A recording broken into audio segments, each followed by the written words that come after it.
Thank you so much. Hi, everybody. I'm a designer, and I'm in from Austin, Texas.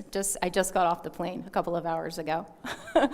So yeah, like James said, I'm here to share an update really on IBM's progress to rebuild a sustaining culture of design. So before I kind of get into that, I'll just give you a bit of context for the company. So as an IBMer, and I think there's a few IBMers here, I have 380,000 coworkers. They're in 175 countries around the world. It's pretty normal in IBM to be on a team of about 200 or 300 people. 50 people is a really small team in IBM. So when you're thinking about bringing craft and quality to an organization at that size, there start to be some considerations that come into play. Thinking on another scale, IBM's 106 years old. So fascinating story that I won't go into of reinvention, really, over time. So IBM started out making meat slicers. I don't know if you know that. Then started making clocks, moved into punch cards, mainframes, personal computers, and on and on and on, right? And so by 1966, by the mid-20th century, IBM had evolved to be a company that attempts to progress business and technology in ways that endure and that matter to people, which is a pretty lofty goal, right? So I said earlier that, I wanted to talk about our mission to rebuild a culture of design at IBM. And some of you might think, well, like what culture of design are you talking about? And so I'll share that in the mid-'60s, IBM had a really thriving culture of design. Thomas J. Watson was our CEO at the time. And he's really famous for coining this phrase, good design is good business, in a corporate memo that he sent out to the company, sharing that, hey, design matters, and we should think about the ways that we can, imbue this quality into everything that we do. And of course, those of you who have attempted to bring craft and quality at any scale at all into a business and technology setting know that if it were only so easy as sending a memo, right? So a huge decision that he made was he appointed Elliot Noyes, one of the greatest designers of the 20th century, to lead IBM's corporate design program. Elliot assembled just a whole constellation of designers in agency mostly to make some of the most iconic products and communications that the company had ever seen.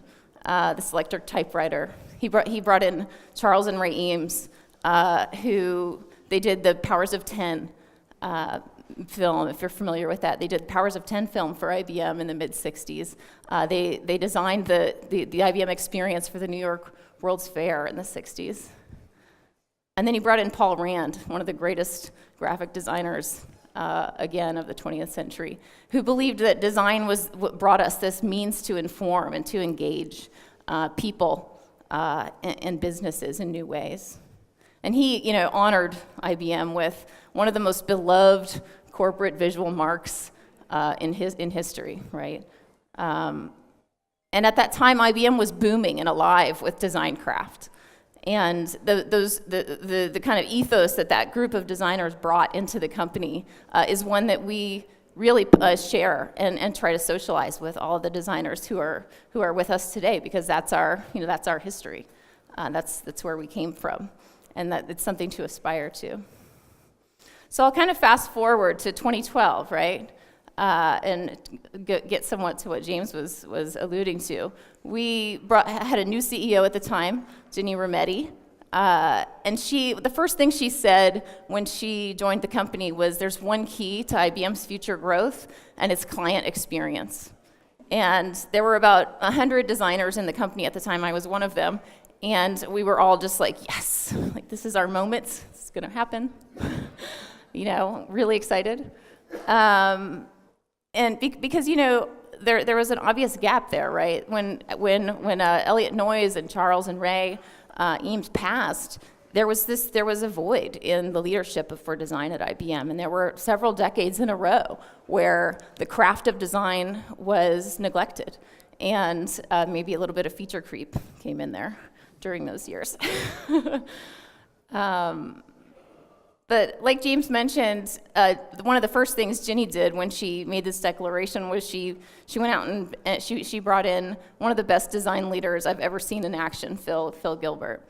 And he brought a totally new perspective to how to bring a culture of design to the company.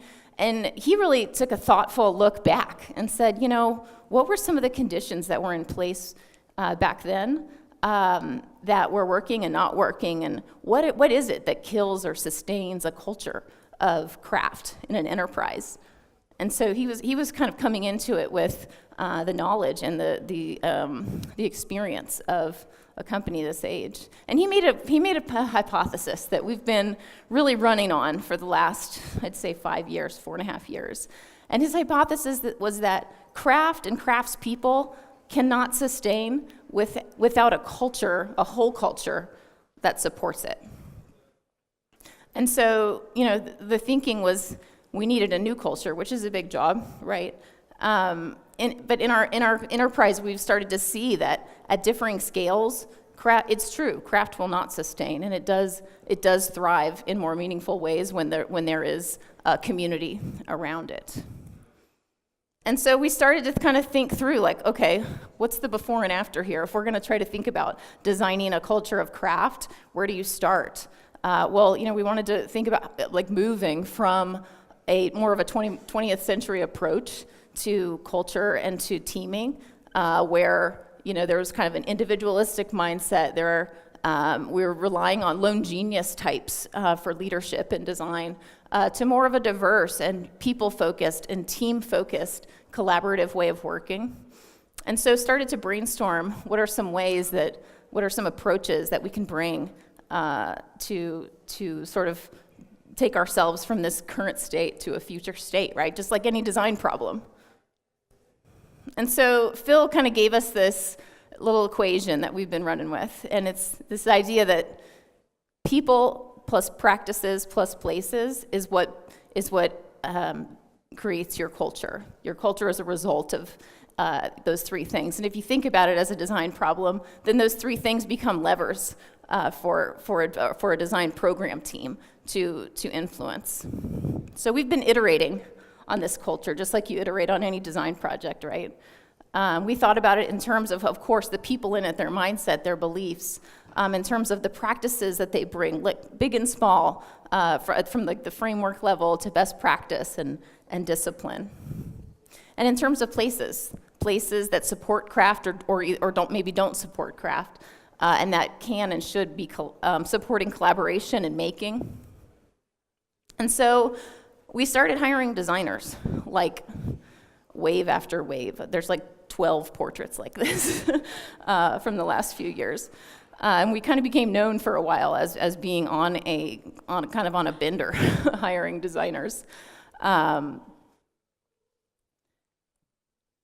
We've got up to over 1,600 designers in the company, which is just crazy. I would not have thought that 15 years ago when I joined IBM, that there would be just that many designers and craftspeople in the business all at once. It's wild. And so now we have one of the biggest design workforces in the world, and kind of what do you do with that? And so as we start reflecting on what we've learned, I thought I'd share 6 or 7 lessons or so with you all. So one is, as we've brought in all of these designers, we've experimented with kind of different ways that they would engage with their team, right? And what we've come to is that design and designers can never thrive as an other, right? Can never be separate and different and kind of agency-like within the company. We find that when designers embed deep into the team, they gain domain knowledge that's essential to being effective in the craft.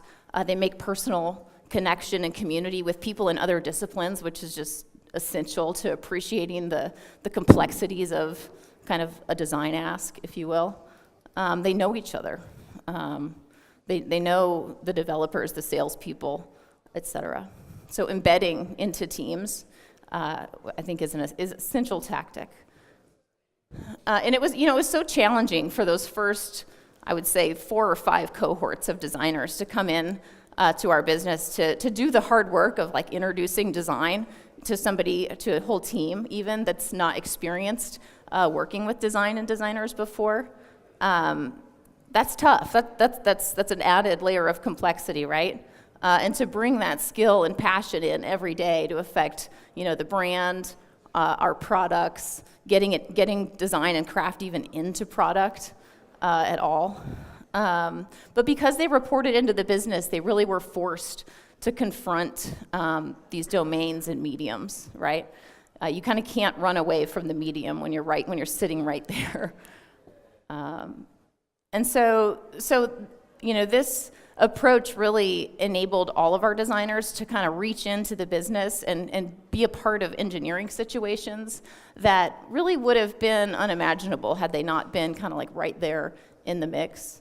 So, today we've got designers designing AI tools for teachers, thinking about systems tools, working on healthcare solutions, thinking about security and security administrators, any kind of profession you can imagine that is supported by technology tools in the working world. There's probably a designer at IBM that's on it. And these are usually, I think it's worth mentioning, like, these are not domains that designers really imagined that they'd be working in. And also not really a place where our business even recognized the value of design until very recently.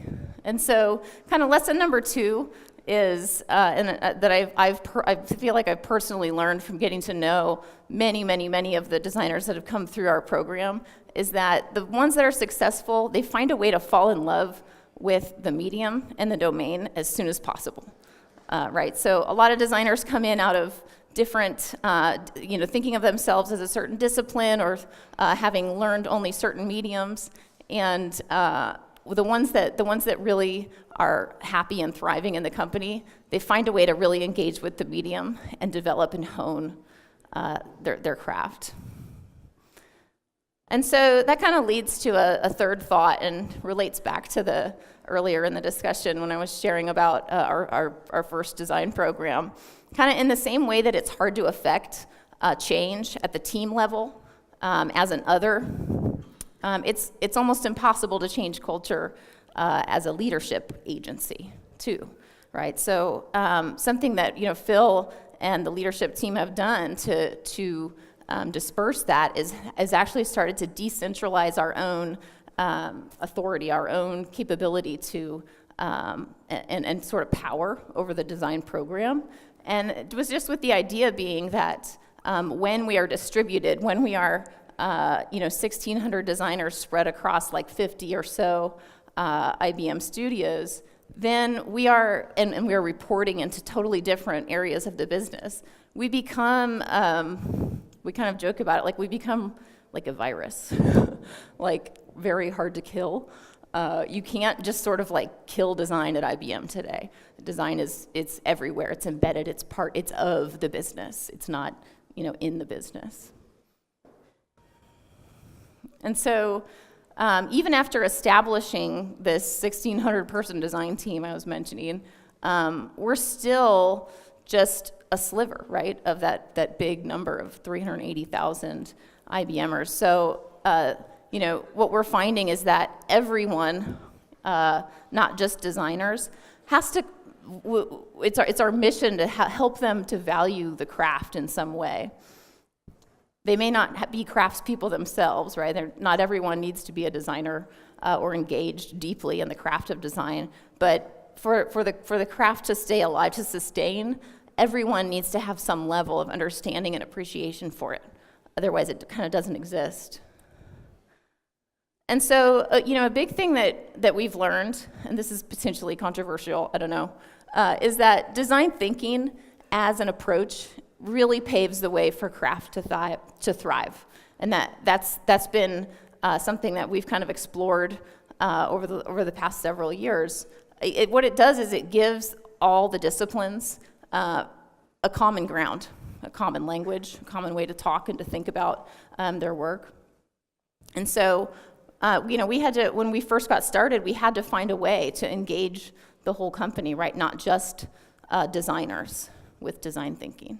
And so, right away, we introduced the sort of the standard linear approach to design thinking with like different phases. And what happened, we did that for like a year, and just like workshop after workshop, and bringing teams in and giving them this time and space to work together in a new way. And it helped, but one of the things that we kept hearing it over and over again is like, I can't seem to get, me and my team can't seem to get out of the understand or the empathy phase.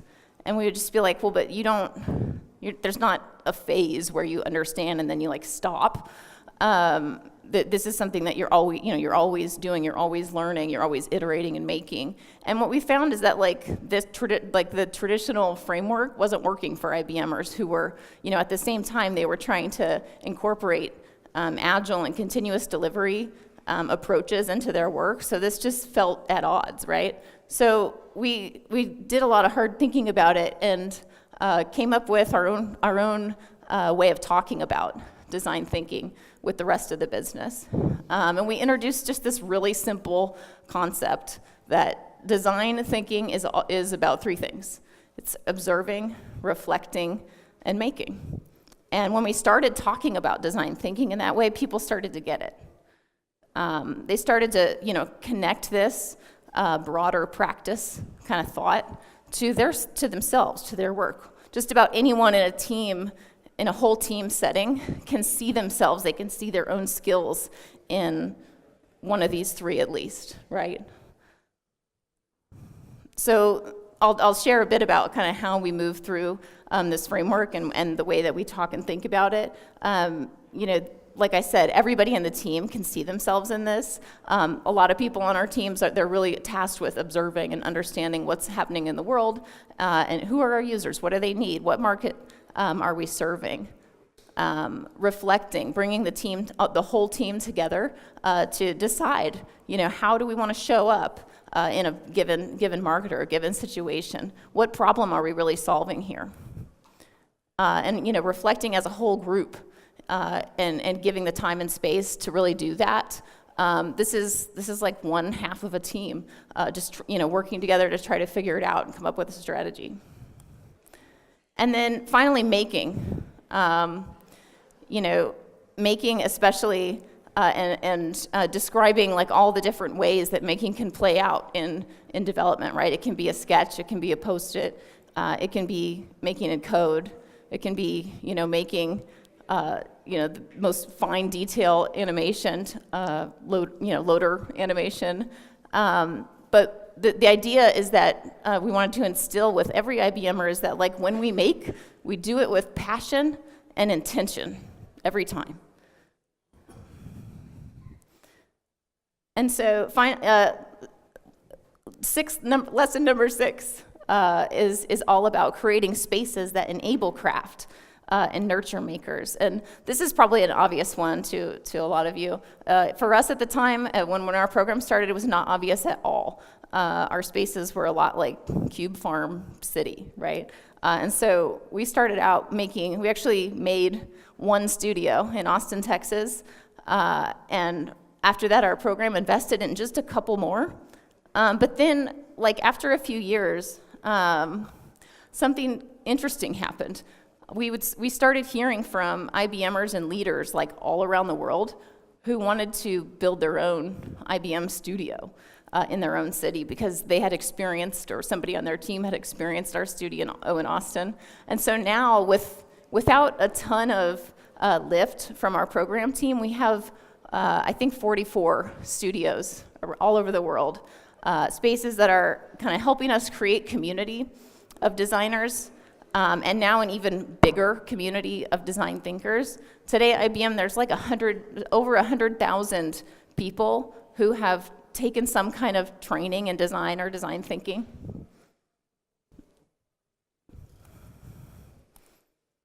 So, final thought. As we think about sustaining a culture of design at IBM, we've been pondering the meaning of craft too, right? As it relates to disciplines and practices and medium. I loved the talk before that was just trying to kind of take apart, what do those words really mean? I think it's what we're starting to see is that best practice evolves. it evolves over time. Disciplines even evolve over time. You know, I started my career as an industrial designer, which isn't something I've done in a while, but I'm still involved in the craft of design. But craft is constant, right? And people and whole teams who love the craft and aspire to that higher standard are what sustains craft and culture. So, you know, we feel like we've come a long way. Hopefully I don't sound like too proud about it, because we know we have a long, long way to go as well. But it's comforting that, you know, now we have thousands, tens of thousands of designers and non-designers at IBM that are like ready to carry the torch for craft with us. So, final quick thought, James, this is a gift for you from Phil. I think when he was here a couple years ago, he mentioned the IBM Cookie Monster video. So if you know any IBMers, you know that we like have this bad habit of bragging about things that IBM invented or did or whatever. And so this is a quick short from Jim Henson in the 60s when IBM sponsored the very first video of the Cookie Monster. Good morning. This is your new fully computerized coffee machine. During the coffee break, it is designed to serve you, like so. Thank you. You are quite welcome. Surely you can see that a computerized coffee machine is a great boon to man. Indeed, this unit is designed for faultless, maintenance-free operation, since it is carefully engineered from the strongest, costliest of components. Your computerized coffee machine is equipped to ward off vandals. If this machine is damaged in any way, the unit has a hair trigger booby trap mechanism filled with the most powerful explosive known to man. What? Okay, that's it. Thank you.